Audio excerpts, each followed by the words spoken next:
I have a small dog. Her name is Spike, and she's one of my master teachers. Spike came to us in October from the Dumber Den Friends League. She was a stray someone had found hiding under a car. Spike is 12 pounds. She's brindle. She's a Border Terrier mix. She has ears that she will never grow into. She's a fun dog, sweet and wonderful. A puppy, really. 5 months old when we adopted her. The folks at the pound fell in love with her, and they had named her Annie. She goes wherever I go. She goes to work with me. She goes to the grocery store. She loves to ride in the van. Annie thought her job was to bark at everything or anyone who might come close to the truck, to the van.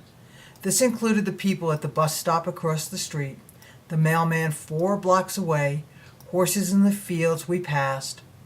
When we would introduce Annie to our friends and family, well, she would bark, and if I was holding her, lunge like she would kill them, if only she could get to them.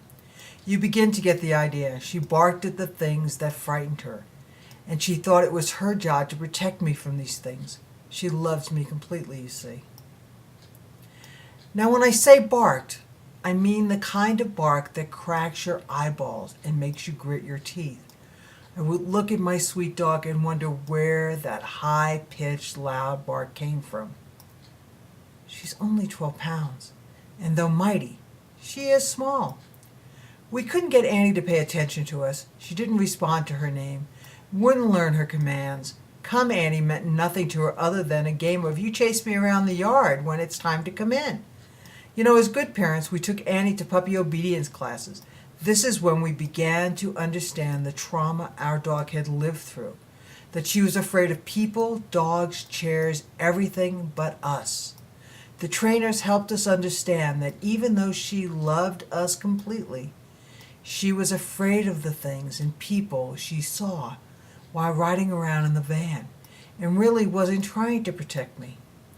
In order to continue with puppy classes, we needed rescue remedy for us and for Andy. Now, we're smart people. We know on some level we shouldn't need to drug us or the dogs to get through these classes. It was at this point that I knew we needed help. I consulted a pet communicator on Valentine's Day. Terry the communicator was great. She immediately tapped into Annie and like a good psychic told us things she could not have known, never having met Annie, especially since we were doing the session via the telephone. The first thing she said to me is the dog hates her name. She's not a little dog. She's mighty. She is Spike. Well, I looked at her and I went, Spike, you're a girl. How about Xena? Well, you guessed it. She hated Xena. Her name was Spike. It's a chosen name. It's who she believes she is. Spike. That's my dog. Now, many of us have changed our names. We know how it affects us, how we change and feel more powerful. Well, Spike, she did the same thing. The change was dramatic. The very next day, we didn't know who our dog was. She went from a soft and cuddly baby dog to an independent, I'll take care of you, Spike. We felt her pull away from us. We knew her energy changed by how she behaved. All of a sudden, Spike come meant she stopped what she was doing and she came to me or to any of the other family members. We had her full attention. Well, you know, this scared me. Now, what do I do with a dog I don't have to chase around the yard? When this type of change occurs, you have to test it. So, Spike sat. She sat. Spike stay. Yeah, she stays. Overnight, my family and I, we had a different dog, and all we had to do was call her by her name, her frequency, her truth. We grieved the loss of Annie because we loved her. We have adjusted to Spike because she's darn cool.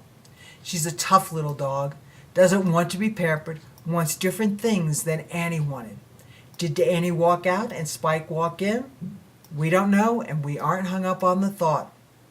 The lesson here is about the name change and how it affects us, how just changing your name creates a different you. If it is this dramatic for my dog, how life-changing it is for us as humans when we live in the full integrity of who we are. I had to think back to the, the time so long ago when I changed my name.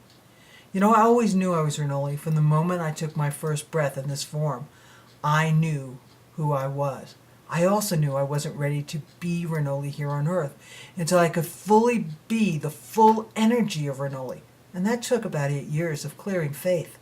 Now, when I am called Faith, I sometimes forget to answer because it's not me and I do not resonate to that frequency, to that name. Renoli. That's who I am. Do you have another name but are afraid to use it? Are you searching for your true identity, the name that represents who you are?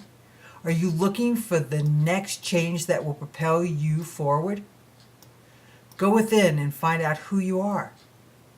Whether you are a walk-in or not, your name may not represent who you are or who you have become.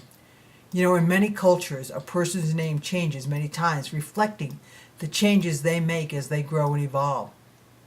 Become who you are meant to be. Live as you believe you need to live.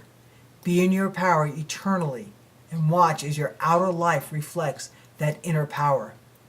Well, as for Spike, she still loves to ride in the van. She no longer barks.